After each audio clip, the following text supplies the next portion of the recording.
I think throughout this entire case, we're going to have controversy when it comes to Dylan and Bethany.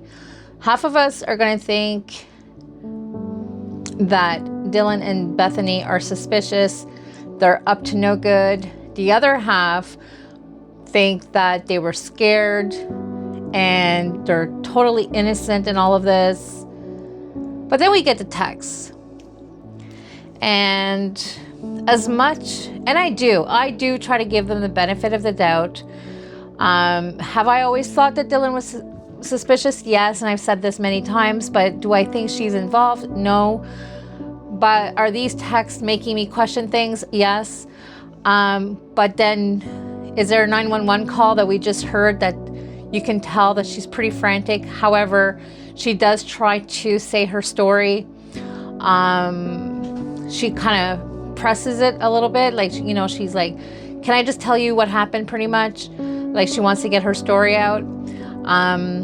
Yes, but they were frantic on that call as well. So we can't forget that. So I have to put myself like in the middle again, because yes, it's suspicious. Yes, it's weird.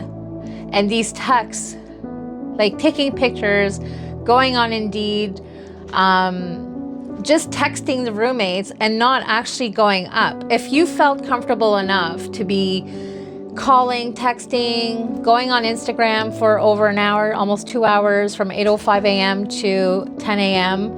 That's like almost 2 hours. I don't understand why you couldn't just go upstairs and check on your friends. If you felt comfortable enough to do all that, surely you felt comfortable enough to know that maybe there was nobody in your house anymore and that you could go upstairs and check. As scary as that would have been. But again, I can't put myself in that situation because I've never been in that situation. I don't even know what to say anymore. I don't know what to say.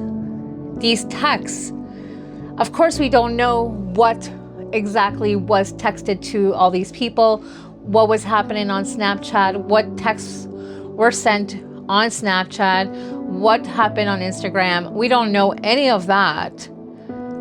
So we can't really judge that too much, except for how weird it looks though.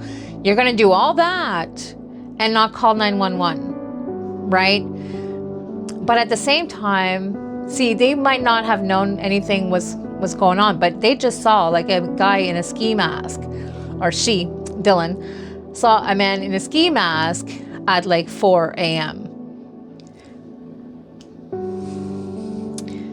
You didn't want to follow up on that? Like, I mean, yes, you could have been scared, but what triggered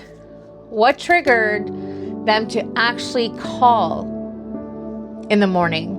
What triggered that? Which parent were they speaking to tell them, girls, you need to call 911? Were they talking to their parents? Is it their parents that made them do that? Is it a friend that made them do that? Jenna, there's a girl, JM is supposedly Bethany's best friend, Jenna. And I'll get the last name for you in a bit. Somebody on YouTube told me who it was. And I think that's who it is. I don't know. I don't know any other JM. But supposedly it's Bethany's best friend, Jenna something. McLeod, maybe? McLeod? Something like that. Yeah. So don't come at me for not having the same opinion as Dylan. Every time I post something about Dylan and Bethany, I get the trolls coming at me that I end up blocking happily. I do not mind. It's fine to have a difference of opinion, but again, if you're disrespectful towards me personally and how I'm almost 50, I don't give a fuck.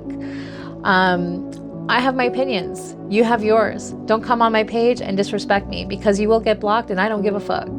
All right? I don't show that sassy side of me very often, but it's in there. And this is my page.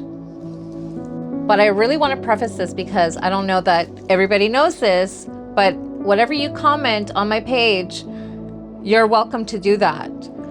But again, this goes to the people that are disrespecting other people and myself. That is a no-go.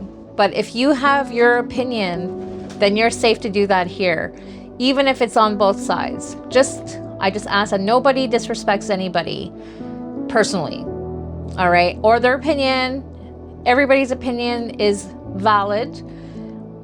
I mean, even mine, I'll change mine probably in a couple days, you know? So opinions can change.